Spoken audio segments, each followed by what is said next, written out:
Okay so हम लोग start करते हैं हेपेटाइटिस बी। देखिए जो हेपेटाइटिस बी है वो जितने भी हेपेटाइटिस हैं 5 टाइप के होते हैं, ए बी सी डी ई। उन सब में सबसे ज़्यादा वाइड स्प्रेड है और सबसे ज़्यादा इंपॉर्टेंट है हमारे एग्जाम पॉइंट ऑफ व्यू से अमंग सारे हेपेटाइटिस वायरस। अब जो हेपेटाइटिस बी वायरस है, देखिए जनरली ये acute self limiting hepatitis cause कर सकता है जनरली, ठीक। बट ये क्रोनिक हेपेटाइटिस भी कॉज कर सकता है, फल्मिनेंट हेपेटाइटिस मतलब सीवियर फॉर्म ऑफ हेपेटाइटिस या फिर जिसका सडन ऑनसेट हो वो हेपेटाइटिस भी कॉज कर सकता है, सिरोसिस भी कॉज कर सकता है और even it can further transform into hepatocellular carcinoma या फिर लीवर कैंसर, ठीक। बट जनरली क्या होती है, एक्यूट सेल्फ लिमिटिंग कंडीशन होती है, ठीक है भाई। नेक्स्ट है, दिस इज द, देखो जितने भी हेपेटाइटिस कॉजिंग वायरस हैं ए बी सी डी ई वाले, उनमें डीएनए वायरस सिर्फ इसी के अंदर होता है। So only DNA virus among all hepatitis virus, ठीक। फैमिली और जीनस का नाम आपको ध्यान रखना है। फैमिली का नाम है, देखिए ये आया है कहां से, हिपैडना वेरिडी, हिपैडना वेरिडी। और जीनस का नाम आया है ऑर्थो हिपैडना वायरस, ऑर्थो हिपैडना वायरस, ठीक है। अब बात करते हैं इसकी मॉर्फोलॉजी के बारे में। देखें, जब जो इन्फेक्टेड पर्सन है, जब उसका हम सीरम लेते हैं और उसमें माइक्रोस्कोपी करते हैं तो हमें इसकी 3 मॉर्फोलॉजिकल फॉर्म मिलती हैं। या तो बिल्कुल एक सिंगल गोला होगा, इसे बोलते हैं स्फेरिकल फॉर्म, सबसे ज्यादा न्यूमरस यही होती है, ठीक है। और इसमें सिर्फ HBS एंटीजन प्रेजेंट होता है। This form is made up of only HBS antigen. Second is tubular form और फिलामेंटस फॉर्म। देखें इसमें बहुत सारे HBS वायरस जो होते हैं वो एक चेन सी बना लेते हैं, ठीक है। सो डायमीटर तो इतनी ही होगी इस चेन की, बट जो लेंथ होगी थोड़ी सी बढ़ गई, तो लेंथ इज लॉन्गर। और इसमें भी सिर्फ HBS एंटीजन ही प्रेजेंट है, ठीक है। आपको ऐसे रहना है, S वाला सब में, S से सब में, HBS सब में, स्फेरिकल में भी, ट्यूबुलर में भी। थर्ड जो सबसे लेस फ्रीक्वेंटली फॉर्म ऑब्जर्व होती है वो होती है कंप्लीट फॉर्म, या ऐसे बोलते हैं डेन पार्टिकल, ठीक।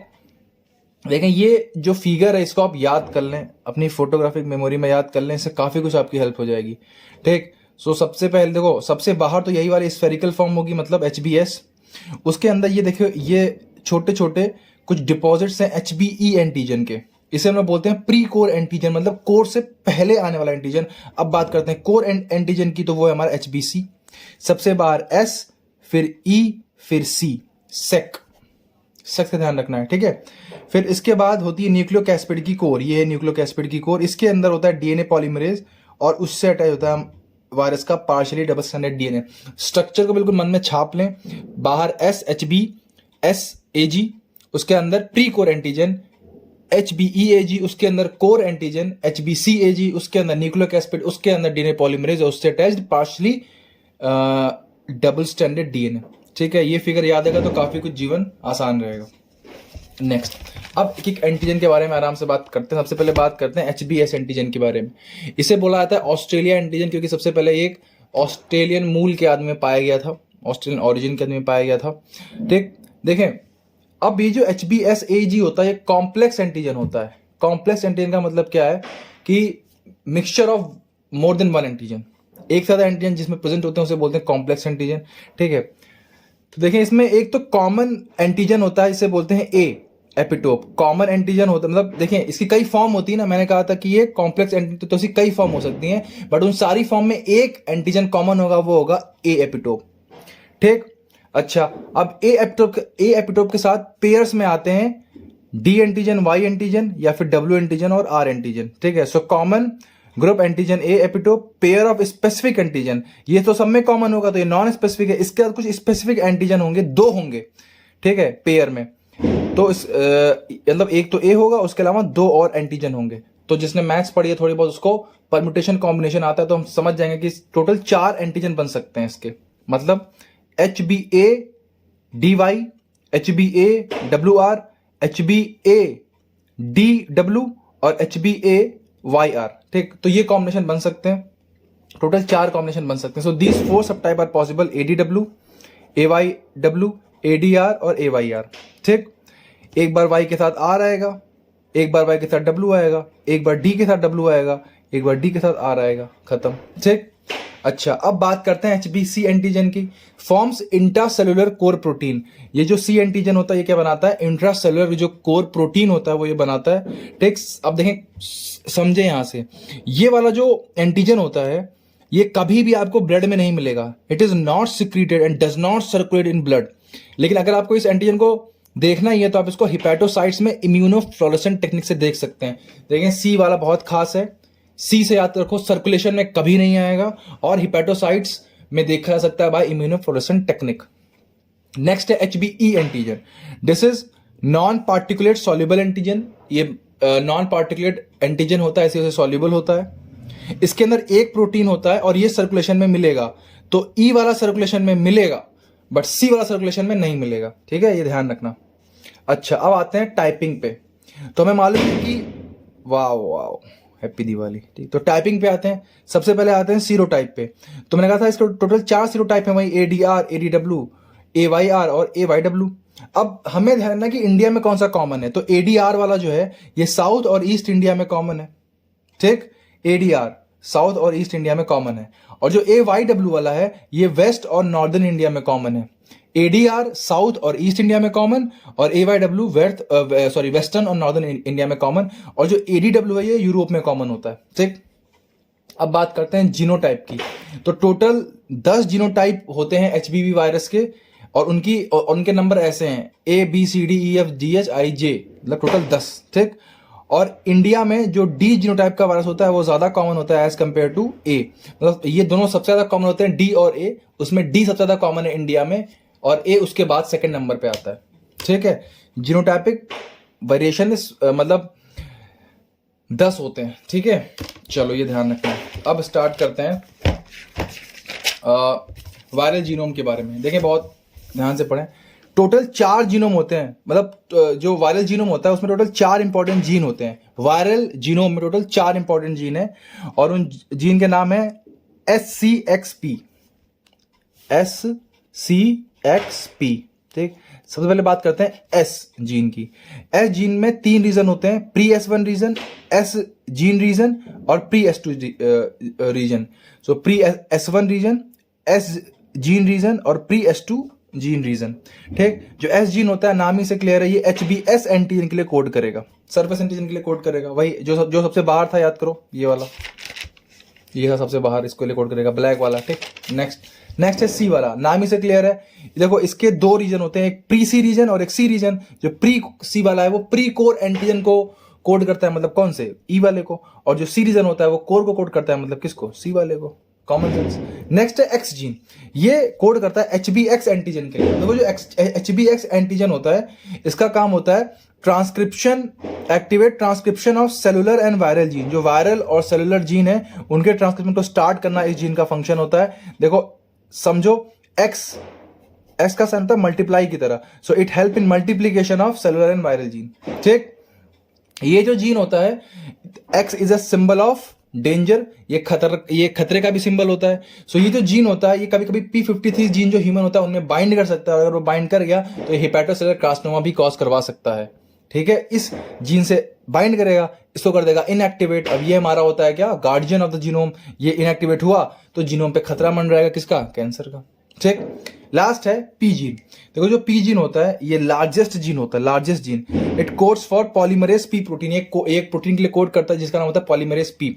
और इस प्रोटीन की 3 एक्टिविटी होती है, एक तो डीएनए पॉलीमरेज एक्टिविटी होती है, एक होती है आरएनएज एक्टिविटी और एक होती है reverse transcriptase activity. Reverse transcriptase activity, RNase activity और डीएनए पॉलीमरेज एक्टिविटी। ठीक, ये हो गया हमारे वायरल जीन। तो ज्यादा टफ नहीं था। SCXPS वाला एस के लिए कोड करेगा, सी वाले में 2 है प्री सी और सी, प्री सी वाला ई के लिए और सी वाला सी के लिए। फिर एक्स वाला मल्टीप्लीकेशन में और खतरे का सिंबल है। और लास्ट में था हमारा पी वाला, तो ये पॉलीमरेज पी प्रोटीन के लिए कोड करेगा, जिस चीज के 3 काम है, डीएनए पॉलीमरेज के फंक्शन को स्टार्ट कराना, आरएनएज के फंक्शन को स्टार्ट करना और रिवर्स ट्रांसक्रिप्शन करवाना। खत्म। अब आते हैं म्यूटेंट्स पे। देखें कुछ म्यूटेंट्स का मतलब क्या होता है, जो नॉर्मल हमारा वायरस था उसमें कुछ म्यूटेशन हो गए तो म्यूटेंट्स बन गए। क्रिस 3 में देखिए क्रिस 3, तो उसमें म्यूटेंट्स बन जाते हैं, ऐसे इंसान में एक्सपेरिमेंट करे जाते हैं। तो वैसे म्यूटेंट्स, इसके 3 म्यूटेंट हैं। प्री कोर म्यूटेंट, अब बताओ प्री कोर म्यूटेंट है तो बताओ इसमें कौन से जीन में म्यूटेशन हुआ होगा। सिंपल सी बात है यार, HBS एंटीजन वाला जो जीन होगा उसमें वो हुआ होगा, क्योंकि प्री कोर कौन सा है, HBE वाले में म्यूटेशन हुआ होगा। सॉरी मैंने गलत बोल दिया, ये प्री कोर म्यूटेंट है, इसका मतलब किस जीन में म्यूटेशन हुआ होगा, तो उस जीन में म्यूटेशन होगा जो कि प्री कोर एंटीजन को कोड करता है। मतलब सी वाले प्रोटीन में जो सी जीन है इसमें म्यूटेशन हुआ होगा, क्योंकि यही तो प्री कोर एंटीजन जो हमारा होता है HBE HBeAg इसको कोड करता है, तो इसमें म्यूटेशन हुआ होगा। So mutation in pre core region, ठीक। या तो HBe एंटीजन की प्रोडक्शन होगी ही नहीं, या तो बहुत कम होगी, या तो होगी ही नहीं प्रोडक्शन, या तो बहुत कम होगी, ठीक। और ऐसे पेशेंट जिनमें इस म्यूटेंट से इन्फेक्शन हुआ होगा, उनमें सीवियर क्रोनिक हेपेटाइटिस का खतरा बढ़ जाता है, ठीक। एक तो खतरा बढ़ जाता है और ऊपर से सीवियरिटी भी बढ़ जाती है। सीवियर अगर क्रोनिक हेपेटाइटिस होगा तो थोड़ा सा सीवियर होगा, और दूसरी चीज कि वो रैपिडली प्रोग्रेस कर जाएगा सिरोसिस में, ठीक। तो अच्छी बात नहीं है। नेक्स्ट है एस्केप म्यूटेंट। देखें इसमें X जीन में म्यूटेशन होता है, ठीक। ये कॉमन होता है जो नए नए बच्चे पैदा होते हैं, कॉमन इन न्यू बॉर्न, और वो बच्चे जो कि HBe एंटीजन पॉजिटिव मदर से जिनको इन्फेक्शन हुआ हो, HBe एंटीजन पॉजिटिव मदर से जिनको इन्फेक्शन हुआ हो, उन बच्चों में ये जीन ये म्यूटेशन कॉमन होता है, ठीक। अब देखो इसमें HBsAg तो है नहीं, जो HBs एंटीजन है वो तो है नहीं, सर्विस एंटीजन तो है नहीं, और सब कुछ इसी से होता है, सारी डायग्नोसिस भी इसी से होती है, और सारे वैक्सीनेशन का जो मेन एंटीजन जिससे वैक्सीनेशन बनाया जाता है वो भी यही होता है। तो ऐसे पेशेंट पे जिन पे एस्केप म्यूटेंट से वो हुआ होगा इन्फेक्शन, उनमें ना तो कोई वैक्सीनेशन काम करेगा और ना उनकी कोई डायग्नोसिस हो पाएगी, क्योंकि अंडर डायग्नोस है। क्योंकि यार ये डायग्नोसिस के हम लोग HBs एंटीजन की हेल्प लेते हैं और वही नहीं है, तो डायग्नोसिस भी नहीं हो पाती है, ठीक। लास्ट है YMDD म्यूटेशन। देखें ऐसे पेशेंट जो एक मेडिसिन होती है लैमीवुडिन आपने पढ़ा होगा, lamivudine is a nucleoside reverse transcriptase inhibitor होती है। सो पेशेंट्स और लैमीवुडिन थेरेपी, उनमें जिन पेशेंट जो पेशेंट इस थेरेपी पे चल रहे होते हैं उनमें ये वाला म्यूटेशन कॉमन होता है। और म्यूटेशन होता कहाँ है, तो YMDD locus of reverse transcriptase region. देखो जो पॉलीमरेज P प्रोटीन था, इसमें रिवर्स ट्रांसक्रिप्टेज एक्टिविटी वाला जो रीजन था, इसमें एक लोकस होता है YMDD लोकस, उस पे म्यूटेशन होता है, तो उसे बोलते हैं YMDD म्यूटेंट्स, ठीक। चलो इनका नाम स्केप क्यों रखा गया, देखो नाम ही सब कुछ क्लियर है। इनका नाम रखा गया स्केप क्योंकि भैया इनसे ये वैक्सीनेशन से भी स्केप कर जाते हैं और डायग्नोसिस से भी स्केप कर जाते हैं, तो इसका मतलब सर्विस एंटीजन गया। ये थे प्री कोर, इसमें HBeAg गया, और ये था YMDD, ये आपको ध्यान रखना पड़ेगा। अब आते हैं ट्रांसमिशन पे। देखें सबसे पहले बात करते हैं पार एंट्रल ट्रांसमिशन की। तो ये मोस्ट कॉमन होता है डेवलपिंग कंट्रीज में, जो डेवलपिंग कंट्रीज होती हैं उनमें कॉमन होता है, ठीक। कैसे इन्फेक्शन हो गया, गलत ब्लड ट्रांसफ्यूजन हो गया, या फिर नीडल प्रिक इंजरी हो गई, ठीक। और HBV जो हेपेटाइटिस बी होता है वो बहुत ज्यादा इन्फेक्शियस होता है as compare to HIV and HCV। देखें इसकी 0.0001 मतलब 4 बार 0 और फिर 1 ml ड्रॉप इन्फेक्शन करने के लिए इनफ है, ठीक। अच्छा नेक्स्ट है नीडल प्रिक इंजरी अगर होती है किसी पेशेंट के, तो HBV का खतरा 30% तक रहता है, कि 30% चांस है कि उसके HBV हो ही जाएगा। जबकि आप देखें HCV में बस 3% होता है और HIV में तो बस 0.3% होता है, ठीक। अब आते हैं sexual transmission. Most common in developed country developed है, सबके पास नौकरी चाहिए तो उनके पास और कोई काम तो है नहीं, तो कैसे ट्रांसमिशन होगा, सेक्सुअल ट्रांसमिशन, ठीक है। Most common in developed countries. Next आते हैं वर्टिकल ट्रांसमिशन। तुम्हें मालूम है जो मदर से फीटस का ट्रांसफर होता है वो होता है वर्टिकल ट्रांसमिशन, ये चाइना में और साउथ ईस्ट एशिया में कॉमन होता है। अब आते हैं हाई रिस्क। कौन कौन से लोग हाई रिस्क पे होते हैं, तो जो सर्जन्स होते हैं, टेक्नीशियंस होते हैं, पैरामेडिकल वर्कर्स होते हैं, सेक्स वर्कर्स होते हैं, मेनली होमोसेक्सुअल मेल्स, ठीक। ड्रग एडिक्ट्स होते हैं। ड्रग एडिक्ट्स कैसे, क्योंकि ड्रग एडिक्ट्स में बहुत अच्छी दोस्ती होती है, बहुत अच्छे दोस्त होते हैं ये लोग, एक ही ग्लास से सारे दारू पी जाएंगे और एक ही इंजेक्शन से सब लोग गांजा फूक लेंगे, तो इसीलिए बोलते हैं ले भाई तू ले ले। तो अगर एक के भी HIV है तो वो फैलता चला जाएगा, ठीक। नेक्स्ट है recipient of blood transfusion, simple सी बात है, ये भी रिस्क पे होते हैं। नेक्स्ट अब आते हैं एपिडेमियोलॉजी में, सिर्फ पढ़ेंगे इंडिया की पोर्शन बस, कि इंडिया कहाँ लाई करता है। तो देखो इंडिया में intermediate level of HBV endemicity है, 4% प्रिविलेंस है इंडिया में लगभग, ठीक है। 50 मिलियन डिजीज बर्डन है इंडिया में, डिजीज बर्डन 50 मिलियन, ठीक है, जो कि 11% ऑफ द ग्लोबल है। हम सेकंड नंबर पे हैं, नंबर पे चाइना है 30%, उसमें वो 30% of the all global cases of HBV is from China, 30%, और इंडिया का 11% है। नेक्स्ट है जो HBV है account for 40 to 50% cases of hepatocellular carcinoma in India. 40 से 50% जो केसेस होते हैं हिपेटोसेलुलर कार्सिनोमा के वो HBV के पेशेंट में आते हैं, और 10 to 20% ऑफ सिरोसिस के जो पेशेंट आते हैं वो भी HBV से आते हैं, ठीक। आफ्टर HBV HCV जो होता है वो मोस्ट कॉमन काज होता है हेपेटोसेलुलर कार्सिनोमा और सिरोसिस का इंडिया में। तो HB फिर C, ये B और C समझ रहे हो, BC काट रही है इंडिया के साथ दोनों वायरस, ठीक। अब आते हैं नेक्स्ट क्लिनिकल फीचर पे। तो देखिए इंक्यूबेशन पीरियड याद कर लें 30 to 180 डेज। 30 to 180 डेज क्या होता है? इंक्यूबेशन पीरियड होता है। अब पेशेंट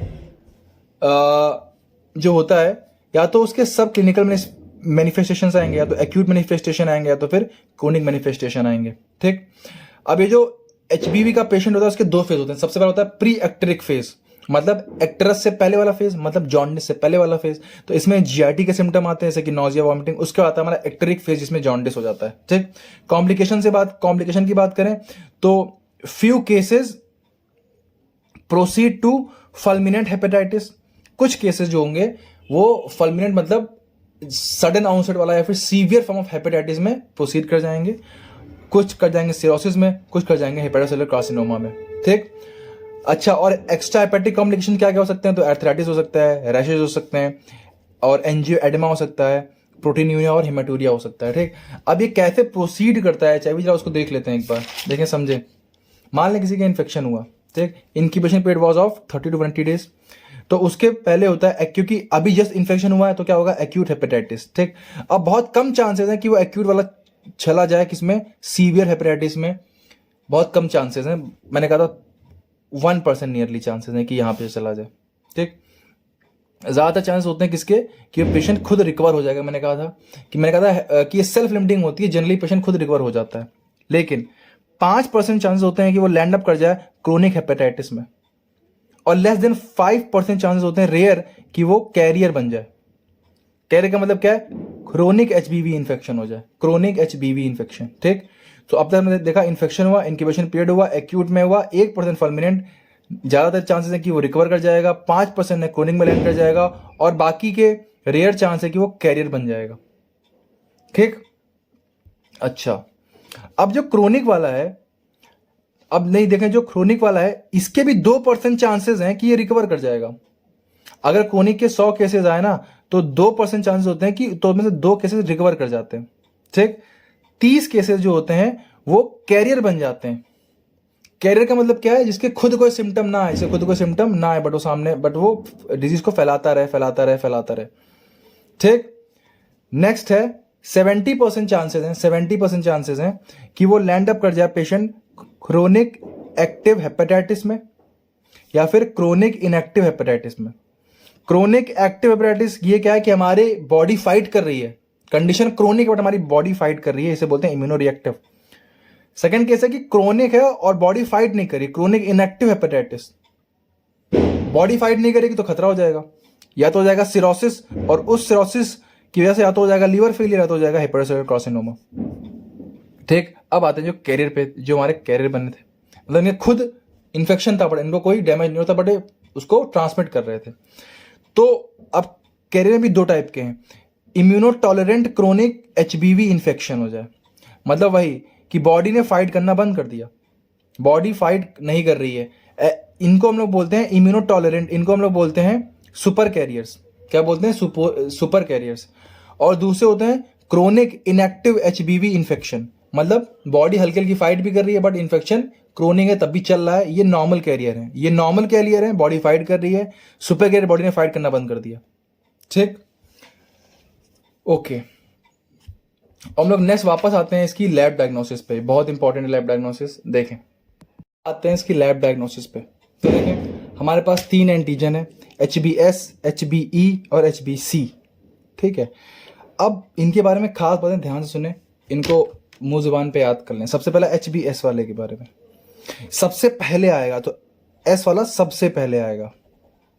ठीक, और ये एलिवेटेड बना रहेगा एक्यूट इन्फेक्शन में, क्रोनिक इन्फेक्शन में और कैरियर्स में। ठीक, HbEAg वाले में आ जाओ, E वाला। ठीक, E वाला जो होता है, अगर ये एंटीजन मिल रहा है तो इसका समझ लो कि एक्टिव वायरल रेप्लिकेशन हो रहा है। सो अगर E मिल रहा है तो this is not a very good news for you, because viral बहुत ही एक्टिवली रेप्लिकेट कर रहा है और इन्फेक्टिविटी बहुत ज्यादा है। ठीक, लास्ट है HbC एंटीजन। अगर ये मिल रहा है, मतलब अगर ये सीरम में नहीं है, पहली बात तो सीरम में मिलता ही नहीं है, सॉरी, इसका मतलब है कि ये सीरम में पाया ही नहीं है। तो मैंने ऐसा कहा था कि सी वाला सर्कुलेशन में नहीं आएगा। इसको देखना है तो कहाँ जाओ, हिपेटोसाइट्स की इम्यूनोफ्लोरेसेंट टेक्निक से इन्वेस्टिगेशन करो, तब तुम्हें दिखेगा। So this is not present in serum, can be detected in hepatocytes by immunofluorescent, but जो इसकी एंटीबॉडी होती है वो सीरम में मिलेगी। ध्यान दें, HbC खुद सीरम में नहीं मिलता, बट इसकी एंटीबॉडी मिलेगी। अब आते हैं एंटीबॉडी मार्कर्स पे। देखो, सबसे पहला वही anti-HbC जो सर्कुलेशन में नहीं था, उसकी एंटीबॉडी सर्कुलेशन में है। अगर उस एंटीबॉडी IgM टाइप की है तो ये दिखाता है कि एक्यूट इन्फेक्शन है, और अगर ये एंटीबॉडी IgG टाइप की है तो इसका मतलब ये दिखाता है कि ये क्रोनिक इन्फेक्शन है या तो ये कैरियर है। ठीक, सो anti-HbC वाली एंटीबॉडी अगर IgM टाइप की है तो इसका मतलब एक्यूट इन्फेक्शन है, IgG वाली तो समझ लो ये कैरियर या फिर क्रोनिक इन्फेक्शन का केस था। अगर anti-HbS वाली है, देखो मैंने कहा था ना कि S वाला हमेशा एक तो सबसे पहले आएगा, दूसरा वो बना रहेगा, चाहे एक्यूट इन्फेक्शन हो, चाहे क्रोनिक हो, चाहे कैरियर्स हो। तो अगर इसकी एंटीबॉडी आ गई ब्लड में, इसका मतलब बहुत अच्छी बात है, इसका मतलब पर्सन जो है वो रिकवर कर रहा है।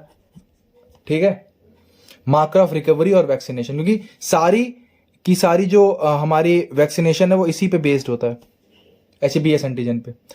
अब आ जाओ anti-HbE एंटीजन। मैंने कहा था ना कि अगर ई वाला है तो ये अच्छी न्यूज नहीं है आपके लिए, इसका मतलब वायरस जो है वो बहुत तेजी से रेप्लिकेट कर रहा है। तो अगर इसकी एंटीबॉडी आपको ब्लड में मिल रही तो ये भी अच्छी बात है। इसका मतलब क्या है कि जो धीमे धीमे वायरल लोड है वो कम हो रहा है, indicate low viral replication and low infectivity. ठीक, जो बताया था उसका बिल्कुल अपोजिट एंटीबॉडी में होता है। और एंटीजन और एंटीबॉडी जो डिटेक्शन हम लोग किससे करते हैं, एलाइजा से। अब जो वायरल डिटेक्शन है वो हम लोग करते हैं PCR से।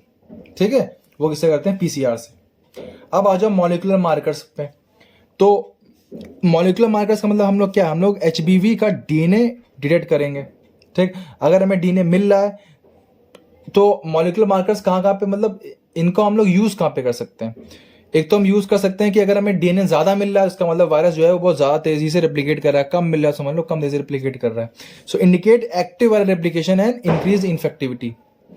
दूसरा, ये प्रोग्नोसिस में हेल्पफुल होते हैं। हम लोग जो मेडिसिन दे रहे हैं वो इफेक्ट कर रही हैं कि नहीं कर रही हैं, वो हम लोग ये DNA का लोड लेते रहेंगे, बताते रहेंगे। अगर DNA का लोड कम हो रहा है, इसका मतलब हमारी मेडिसिन काम कर रही हैं। अगर वो कम नहीं हो, इसका मतलब हमारी मेडिसिन काम नहीं कर रही हैं। नेक्स्ट है non specific markers. Non specific markers में हम लोग क्या कहते हैं, लीवर का फंक्शन टेस्ट करते रहते हैं, LFT करते रहते हैं। जो लीवर के एंजाइम्स हैं वो देखते रहते हैं कि वो कैसे बढ़ रहे हैं या कम हो रहे हैं, और बिलिरुबिन चेक करते रहते हैं। ठीक है, ये था नॉन स्पेसिफिक टेस्ट। अब आते हैं सीरोलॉजिकल मार्कर का जो ग्राफ है, ये बहुत इंपॉर्टेंट है। देखो मैंने कहा था ना, सबसे पहले कौन आएगा, HbS। ये देखो आ गया, ये मंथ्स में टाइम है, ये मंथ्स में टाइम है। ठीक है, जो HbS होता है एंटीजन, ये 1 to 12 वीक्स में आ जाता है। ठीक है, मतलब 1 to 12 वीक्स के अंदर। तो ये देखो सबसे पहले कौन आया, HbS एंटीजन। ठीक, ये सेल्फ लिमिटिंग कंडीशन है, तो बॉडी 5 मंथ में अपने आप इसे कोप अप कर लेगी। ये गया नीचे। अब यहां से देखो ये जो उठ रहा है ये अब एंटीबॉडी है। देखो अब एंटीबॉडी बढ़ने लगी, HbS एंटीजन वाली। ठीक, नेक्स्ट था HbE।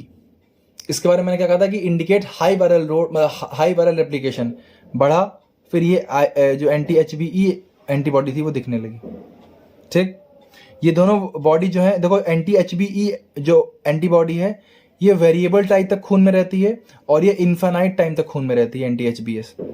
अब देखो anti-HbC वाला, देखो इसमें कोई ये ग्राफ गिरेगा नहीं, ये ग्राफ गिरेगा नहीं। क्यों? क्योंकि इसका एंटीजन तो कभी खून में डिटेक्ट ही नहीं हुआ था। तो सिर्फ क्या होगा, एंटीबॉडी होगी। समझ रहे, कॉमन सेंस का ग्राफ है, सिर्फ एंटीबॉडी होगी। सेकंड मंथ से लगभग आना स्टार्ट होती है, और इनफाइनाइट टाइम तक बॉडी में रहती है, ब्लड में रहती है, इनफाइनाइट टाइम तक। ठीक है, तो ये ग्राफ इंपॉर्टेंट है। अब ये कुछ फीचर्स हैं वायरस के बारे में आपको ध्यान रखना है। सबसे पहला, ये वायरस एनवेलप्ड वायरस होता है। इसका जीनोम डबल स्ट्रैंडेड DNA होता है। एसिड सेंसिटिव वायरस होता है। इसका जो ऑनसेट होता है वो इंसीडियस होता है। रूट्स, ये परक्यूटेनियस, सेक्सुअल या वर्टिकल ट्रांसमिशन ट्रांसमिट हो सकता है। Insidious onset, acid sensitive, route. Oncogenic होता है, मैंने कहा था कि कुछ केस में हिपैटोसेलुलर कार्सिनोमा भी कॉज कर रहा था। हाई प्रिवेलेंस होता है इसका। प्रोग्नोसिस जो है वो एज के साथ बेकार होती जाती है, वर्सन विद एज। प्रोफाइलेक्सिस के लिए हम लोग देते हैं रिकॉम्बिनेंट DNA वैक्सीन और HBIG, अभी इनके बारे में बात करेंगे। लास्ट है थेरेपी, टीनोफोविर। याद करो, गर्ग सर ने पढ़ाया था फार्मा में कि कि hepatitis A B C D E, कहा था HbA और HbE के लिए कोई भी एंटीबॉडी की जरूरत, कोई भी मेडिसिन की जरूरत नहीं है, ये सेल्फ लिमिटिंग कंडीशन होती है। डी तभी होगा जब बी होगा, तो इसका मतलब बी और डी का ट्रीटमेंट एक ही जैसा है। और बी में हम लोग कहते हैं लेट ड्रग्स, ठीक है, लेट ड्रग्स देते हैं। उसमें ये होता है लैमिवुडिन, ई से मुझे याद नहीं आ रहा है, टी होता है टीनोफोविर। तो ट्रीटमेंट क्या है, टीनोफोविर ड्रग ऑफ चॉइस होता है, इसका tenofovir is drug of choice, ठीक। और सी के लिए पहले हम लोग देते थे क्या, इंटरफेरॉन्स देते थे, सिर्फ इंटरफेरॉन्स। बट इंटरफेरॉन्स जो होते हैं बहुत टॉक्सिक होते हैं, तो हमने कुछ ओरल मेडिसिन बनाई थी, ठीक है। अब ओरल मेडिसिन के नाम एंड हो रहे थे PREVIR से, फ्रेविर से, बोविर से और एस्विर से, ठीक है। तो वो आपको नाम याद करने हैं, तो बस मैंने वो बताया है, सफिक्स ऐसे एंड होती हैं। ये HbC का ट्रीटमेंट था, ठीक है। खैर, अब आ जाओ हम लोग प्रोफाइलिसिस की बात करते हैं। प्रोफाइलिसिस की मतलब वैक्सीनेशन की। तो सबसे पहले एक्टिव इम्यूनाइजेशन में आ जाओ हेपेटाइटिस बी के। तो हमने कहा था कौन सा एंटीजन यूज करते हैं, HbS एंटीजन इज यूज्ड। कहाँ उसको प्रिपेयर करते हैं, baker's yeast by recombinant DNA technology by cloning S gene into yeast chromosome. जो S जीन होता है उसको हम लोग ईस्ट क्रोमोसोम में क्या करते हैं, वो करते हैं, रिकॉम्बिनेशन बनाते हैं इनका, ठीक है। और उसको फिर बेकर ईस्ट में, बेकर ईस्ट मतलब एक बैक्टीरिया का नाम है प्रोपिनोबैक्टर शर्मानी, शायद, सॉरी सैक्रोमाइसिस सेरेवेसी, उसमें बनाते हैं, सैक्रोमाइसिस सेरेवेसी के अंदर, ठीक है। नेक्स्ट है रूट, IM रूट से देते हैं, IM रूट से डेल्टोइड पे लगाते हैं। डोसेज 1 to 20 माइक्रोग्राम पर डोज, और इसकी आधी डोज देते हैं बच्चों को, half dose for children. Schedule क्या है, अगर अडल्ट है उसको आज तक वैक्सीन नहीं लगी है तो पहली 0, फिर 1 मंथ, फिर 6 मंथ, पहले उस वक्त लगा दो, फिर 1 मंथ बाद लगाना, फिर अगली 6 मंथ बाद लगाना। और अगर बच्चों में हम लोग देते हैं फॉर प्रोफाइलेक्सिस, तो ये तो HBV की, तो जो हेपेटाइटिस बी की वैक्सीन है वो आती है under national immunization program NIP, और इसकी टाइमिंग होती है 6th वीक, 10th वीक और 14th वीक, ठीक है। फिर आते हैं कि अगर मान लो कोई अडल्ट है, उसने 0 मंथ पे, मतलब 0 टाइम पे अपनी वैक्सीन लगवाई, 1 पे लगाए, फिर 6 मंथ पे लगवाना भूल गया, तो क्या करें, तो क्या वैक्सीन फिर से स्टार्ट करें, नहीं, जहां फिर से करने की जरूरत नहीं है, जो बाकी था उसको लगा दो। If partial vaccination, do not restart, just complete the vaccination, ठीक है। नेक्स्ट आते हैं पैसिव इम्यूनाइजेशन पे, HBIG, hepatitis B immunoglobulins, HBIG कब कब देंगे, सबसे पहले तो एक्यूटली एक्सपोज्ड, अगर पेशेंट जो है वो एक्यूटली एक्सपोज है HbS एंटीजन से, ठीक है, जो HbS एंटीजन पॉजिटिव ब्लड था उससे एक्यूटली एक्सपोज हो गया है। सेकंड है सेक्सुअल कांटेक्ट हो गया विद हेपेटाइटिस बी पेशेंट के साथ। थर्ड कि जो हेपेटाइटिस बी पॉजिटिव मदर थी, अगर जो उसका बच्चा पैदा हुआ है, मतलब neonate born to hepatitis B mother, hepatitis B positive mother, तब ये इंडिकेशन होती है ये वैक्सीन देने की। पैसी वाली टाइमिंग तुरंत दो, 7 दिन से लेट बिल्कुल भी नहीं करना, but not later than 7 days। Dose 0.06 ml पर kg, ठीक, 0.06 ml पर kg, ठीक। बट ये जो पैसिव इम्यूनाइजेशन होता है गिव्स टेम्पररी प्रोटेक्शन, सिर्फ टेम्पररी प्रोटेक्शन देता है। अब आ जाओ कंबाइंड इम्यूनाइजेशन पे। तो देखो, अगर कोई बच्चा पैदा हुआ है एक हेपेटाइटिस बी पॉजिटिव मदर से, तो उसके लिए कंबाइंड इम्यूनाइजेशन बेस्ट होता है। HBIG plus vaccine is best, recommended to neonates born to positive mother, hepatitis B positive mother, ठीक। बस ये था हेपेटाइटिस बी के बारे में। Thank you.